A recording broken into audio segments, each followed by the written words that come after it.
हमारी आयुर्वेद चिकित्सा का जो मूल सिद्धांत है वो जान लेना चाहिए।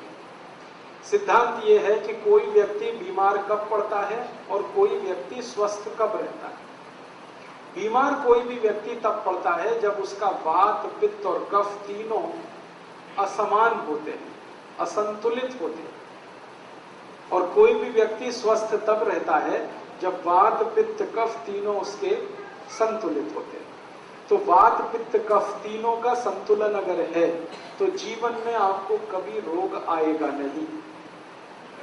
और अगर वात, पित्त, कफ में असंतुलन है, टूट फूट है, तो हमेशा रोग आने वाले हैं और आप परेशान हो जाने वाले हैं। वात के असंतुलन से हमारे शरीर में 80 रोग आते हैं। 80, 8 और 0, 80। पित्त के असंतुलन से हमारे शरीर में 40 रोग आते हैं। 4 और 0, 40। और कफ के असंतुलन से 28 रोग आते हैं। सबसे कम कफ के रोग हैं, सबसे ज्यादा वात के रोग हैं, पित्त वाला बीच में। कफ के रोग क्या क्या हैं? मोटे मोटे कुछ रोग बताता हूं ताकि आपको पता रहे। मोटापा होना, ये कफ का सबसे खराब रोग। वजन बढ़ना, ये कफ का सबसे खराब रोग। थायराइड की समस्या पैदा होना, ये कफ का सबसे खराब रोग है। हाइपरथायराइडिज्म, हाइपोथायराइडिज्म, एक में थायराइड बढ़ता है, एक में घटता है। कफ की सबसे खराब समस्या। सर्दी होना, जुकाम होना, कफ की सबसे बड़ी समस्या। खांसी होना, बलगम जमा होना, कफ की सबसे बड़ी समस्या। आंखों में मोतियाबिंद होना, जिसको आप कैटरेक्ट कहते हैं, ये कफ की समस्या है। कान में सुनाई नहीं देना, ये कफ की समस्या है। नाक से हमेशा पानी बहना, नजला होना, ये कफ की समस्या है। कान में से पानी आना, ये भी कफ की समस्या है। आंखों को लाल हो जाना, कफ की समस्या है। आंखों के आसपास काला घेरा हो जाना, कफ की समस्या है, जिसको डार्क सर्किल आजकल कहा जाता है। हमारे चेहरे पर फोड़े, फुंसी हो जाना या तो कील वहां से हो जाना, कफ की समस्या है। चेहरे की त्वचा का रंग बदल जाना, कफ की समस्या। ऐसे कफ के 28 रोग हैं। मोटी सी एक जानकारी दूं, अगर आप योग शिक्षक हैं तो आपको ये बहुत काम आएगी, कि छाती से लेकर, यहां से लेकर मस्तिष्क के आखिरी हिस्से तक, इस इलाके के जितने रोग आप जानते हैं वो सब कफ के रोग हैं, सब के सब। अब आपको जिंदगी भर एक ही चीज ध्यान रखनी है कि वात, पित्त, कफ तीनों संतुलित रहें आपके, तो आप रोगी नहीं हो सकते। तो आपको करना क्या है? वात, पित्त, कफ तीनों को संतुलन रखने के लिए महर्षि वाग्भट के कुछ सूत्र याद रखने और याद रख के उनको जीवन में पालन करना है। पहला सूत्र है उनका, खाना खाने के बाद कभी भी पानी नहीं पीना। ये पहला सूत्र। खाना खाने के बाद कभी भी पानी नहीं पीना। सूत्र को उन्होंने लिखा है जिस तरह से वो मैं बताता हूं। ये मैंने भाषांतर करके बोल दिया आपको, खाना खाने के बाद पानी नहीं पीना। महर्षि वाग्भट ने ऐसे नहीं लिखा। उन्होंने लिखा है भोजनांते विषम वारी, ऐसे लिखा। भोजनांते माने भोजन अंते, भोजन अंते माने भोजन के अंत में। विषम, विषम माने विष के जैसा। वारी, वारी माने पानी। भोजन के अंत में पानी विष के जैसा है, ये है सूत्र। मतलब भोजन के अंत में पानी ना पिए। मैंने सरल कर दिया उसको। अब क्यों ना पिए? कारण उसका एक है कि हम जब खाना खाते हैं, खाना सारा पेट में इकट्ठा होता है। एक स्थान है, उसको जठर कहते हैं। जठर स्थान पे खाना जब आता है तो अपने आप अग्नि जलती है, उसको जठर अग्नि कहते हैं। खाना खाते ही पेट में अग्नि है, वो जठर अग्नि है। अग्नि जलती है तो खाना पचता है, अग्नि नहीं जलती तो खाना नहीं पचता। तो आपने खाना खा लिया, पेट में अग्नि जली। अग्नि ने जैसे ही जलना शुरू किया, आपने पानी पी लिया और खूब ठंडा पानी पी लिया, चिल्ड वाटर। फ्रिज से निकाल के बोतल गटक ली। अब क्या होगा, अग्नि बुझ गई। अग्नि बुझ गई तो खाना नहीं बचेगा, तो खाना सड़ेगा, और सड़ा हुआ खाना 103 बीमारियां पैदा करेगा। सबसे ज्यादा बीमारियां इसी में आती हैं। इसलिए भागवत जी ने पहला सूत्र ये लिखा, भोजनांते विषम वारी, खाने के बाद पानी नहीं पीना। दूसरा नियम है, पानी जब भी पिए घूंट भर के पिए, सिप करके पिए। जैसे चाय पीते हैं, जैसे कॉफी पीते हैं, गर्म दूध पीते हैं, ऐसे पानी पिए। ऐसे कभी भी पानी ना पिए, गिलास लगाया और लगातार पिया, ये गलत तरीका है।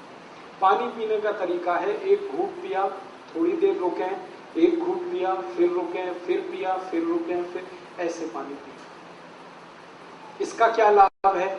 मुंह में आप जानते हैं लार बनती है। ये लार जो है ना, पेट के तेजाब को शांत रखती है।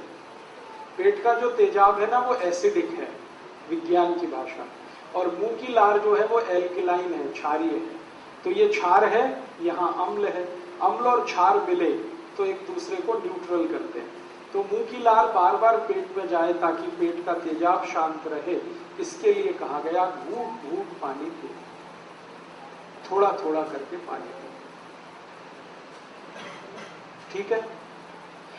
आयुर्वेद में कहा जाता है कि जिनके पेट का अम्ल शांत रहता है, तेजाब शांत रहती है, उनको जिंदगी में रोग नहीं आते कभी। अम्लता अगर आपकी शांत है, एसिडिटी, कोई रोग आने की संभावना नहीं। दुनिया के सारे खराब रोग जैसे कैंसर, जैसे डायबिटीज, जैसे ब्लड प्रेशर बहुत तेज होकर हार्ट अटैक आना, ब्लड प्रेशर बहुत ज्यादा बढ़कर ब्रेन हेमरेज हो जाना, ब्लड प्रेशर बहुत ज्यादा बढ़कर पैरालिसिस हो जाना, ये सब खराब बीमारियां एसिडिटी से शुरू होती हैं। जब रक्त में एसिडिटी बढ़ती है तब ये बीमारियां अपने चरम पर पहुंचती हैं। लेकिन रक्त में एसिडिटी बढ़ती कहां से है? वो पेट से बढ़ती है। पेट में एसिडिटी कब बढ़ेगी? जब आप घूंट घूंट पानी नहीं पिएंगे, तो लार बार बार अंदर नहीं जाएगी, तो समस्या आएगी। इसलिए आयुर्वेद में कहा गया पानी घूंट घूंट पिए। तीसरा नियम है, सवेरे सोकर उठे सबसे पहले पानी पिए। वहां स्वामी जी का आपने सुना होगा व्याख्यान, तो उषा पान की बात वो करते हैं। उषा पान का मतलब यही है, उठते ही पानी पीना। हालांकि उषा पान का सही अर्थ है सवेरे 4:30 बजे उठकर पानी पीना, क्योंकि उषा का वही समय है। अब दिल्ली वासियों के लिए मैं ये नहीं कह सकता कि वो सवेरे 4:30 बजे उठें, क्योंकि उनका 4:30 बजे उठना तब संभव है जब रात को 8 बजे सो जाए। 8 बजे दिल्ली में सोना तो स्वर्ग की बात है, कल्पना की बात, संभव ही नहीं। इसलिए मैं कहता हूं जब उठें तो पहले पानी पिए। आपकी जब दिन हो जाए, जब सवेरा हो जाए, उठते ही पानी पिए, कम से कम 3 गिलास, बिना प्यास के, घूंट घूंट भर के। कोई कहेगा हमें प्यास नहीं लगती, तो भी पीना ही है, ये तो घूंट घूंट भर के। इस पानी का फायदा, सबसे बड़ा फायदा इसका ये है, रात को आप सो गए, सोने के बाद मुंह में लार बनी, वो जमा है, घूंट घूंट पानी पी लेंगे, सब लार नीचे चलेंगे। दूसरा फायदा, उठते ही आप पानी पिएंगे तो पानी सारा बड़ी आंत में जाएगा। बड़ी आंत में मल फंसा रहता है, लार्ज इंटेस्टाइन में, तो मल को बाहर निकालेगा। जैसे ही पानी मल को निकालना शुरू करेगा, प्रेशर एकदम बनेगा आपको, आप तुरंत टॉयलेट में जाएंगे और 5 मिनट में फ्रेश होकर वापस आएंगे। तो आपको मैं जो समझाना चाहता हूं वो ये कि शरीर ठंडा मत होने दीजिए, इसको गर्म रखिए। तो ठंडा शरीर ना हो इसके लिए ठंडा पानी मत पीजिए, नहीं तो क्या होगा, ठंडा पानी बार बार पीते रहेंगे, शरीर में तकलीफें शुरू होंगी। उसकी सबसे बड़ी तकलीफ क्या होती है कि जब बहुत ठंडा पानी आप पी लेते हैं तो शरीर का जो पेट है वो पानी को गर्म करता है। पानी को गर्म करने में पेट को एनर्जी चाहिए, ऊर्जा चाहिए, और वो ऊर्जा ब्लड में से ही आ सकती है, खून में से आ सकती है, और खून को फिर सारे शरीर से पेट की तरफ दौड़ना पड़ेगा, तब पानी गर्म होगा। शरीर का सारा खून पेट में जाने लगे तो बाकी अंगों को खून की कमी पड़ जाएगी, और वो खून की कमी हमेशा के लिए कोई डैमेज कर जाएगी। इसलिए आयुर्वेद कहता है कभी भी ठंडा पानी गलती से भी ना हो। ठीक है, 4 नियम हो गए। 5वां नियम है, हमेशा खाना खाएं तो चबा चबा कर खाएं। इतना चबाएं जितने आपके दांत आपके 32 हैं तो 32 बार चबाएं, ताकि अच्छे से लार मिलकर अंदर जाए और अच्छे से खाना पचे। इसके बाद 6ठा नियम है कि खाना जब भी खाएं तो जमीन पर बैठ के खाएं। जमीन पर बैठने से क्या होता है, पृथ्वी का गुरुत्व बल हमारे पेट पर केंद्रित है। पेट की नाभि पर गुरुत्वाकर्षण होने से नाभि चार्ज है, नाभि के पड़ोस में जठर है, वो चार्ज है। जठर के चार्ज होने से अग्नि तेज होगी, खाना जल्दी पचेगा, इसलिए बैठ के खाएं।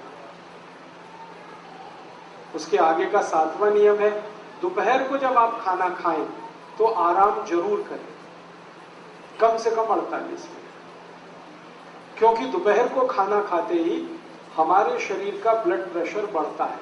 एक तो सूरज की धूप होती है दोपहर को, और अंदर की गर्मी, दोनों मिलाकर ब्लड प्रेशर बढ़ता है। बीपी बढ़ेगा तो आराम ही करना पड़ेगा, काम नहीं कर सकते। तो दोपहर का खाना खा के आराम करें। सबसे अच्छे आराम करने की मुद्रा होती है लेफ्ट साइड में लेटना, बाईं तरफ करवट लेके लेटना, इसको वाम कुक्षी कहते हैं। ज्यादा नहीं लेटना, फिर मोटापा आता है। 48 मिनट तक लेटना तो अच्छा है, उसमें नींद आ जाए तो ले लेना, ज्यादा लेंगे नींद तो फिर मोटापा बढ़े, इसलिए ध्यान उसका रखना। इसके आगे का 8वां नियम है कि रात को खाना खाने के 2 घंटे तक आराम नहीं करना, 2 घंटे बाद ही करना। रात के खाने के बाद पैदल चलना बहुत जरूरी है, 1000 कदम। उसके बाद कुछ और काम करके फिर आराम करें 2 घंटे के बाद, क्योंकि रात को ब्लड प्रेशर कम होता है, और कम ब्लड प्रेशर में आराम करना खतरनाक है। ऊंचे ब्लड प्रेशर में, हाई बीपी में काम करना खतरनाक है, लो बीपी में आराम करना खतरनाक है। तो इसलिए रात को 2 घंटे बाद आराम करें, दोपहर को तुरंत आराम करें। इसके बाद का 9वां नियम है, 9th, कि आप जब खाना खाएं तो 2 चीजों को ध्यान रखें, एक साथ ऐसी ना खाएं जो एक दूसरे के विरोधी। ठंडा गरम साथ में ना खाएं, दूध और दही साथ में ना खाएं, उड़द की दाल और दही साथ में ना खाएं, खट्टे फल और दूध साथ में ना लें, कटहल की सब्जी के साथ दूध ना खाएं, कच्ची प्याज खा रहे हैं तो दूध नहीं खाएं, दही में नमक डाल के ना खाएं, हमेशा दही में मीठी चीज डालें। ये आपको थोड़ा झटका लगेगा, ये क्या बोल दिया, दही में नमक ना खाएं, क्योंकि रायता तो बिना नमक के बनता नहीं है। बात ऐसी है कि ये जो दही है ना, ये जीवाणुओं का घर है। अगर आप लेंस लगा के देखेंगे तो दही में लाखों जीवाणु होते हैं, हम लोग अंग्रेजी में उनको लैक्टोबैसिलाइज कहते हैं।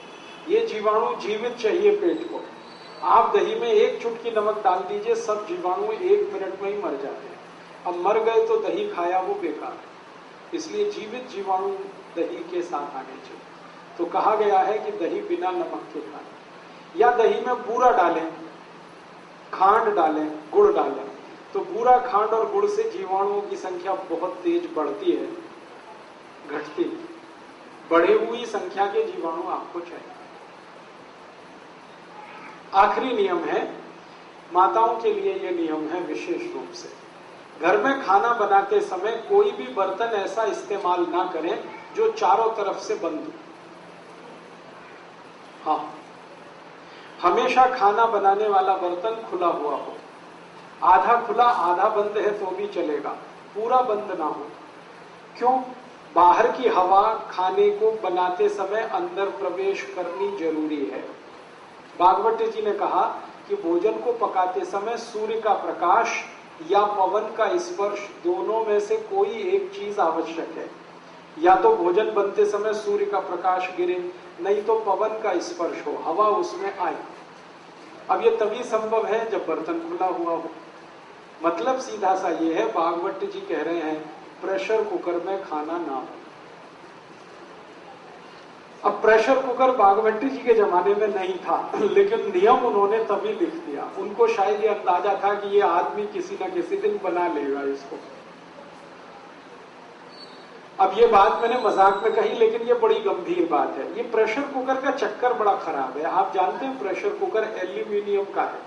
एल्यूमिनियम दुनिया का सबसे खराब मेटल है, धातु है, खाना बनाने के लिए और पकाने के लिए। मैंने एक सर्वे किया था आज से 10 साल पहले कि गरीबों को सबसे ज्यादा अस्थमा, दमा और टीबी क्यों होती है गरीबों को। उस सर्वे का रिजल्ट आया कि सारे गरीब लोग एल्यूमिनियम के बर्तन में खाना बनाते हैं और खाते हैं, यही उनके दमा और अस्थमा का कारण और टीबी का कारण।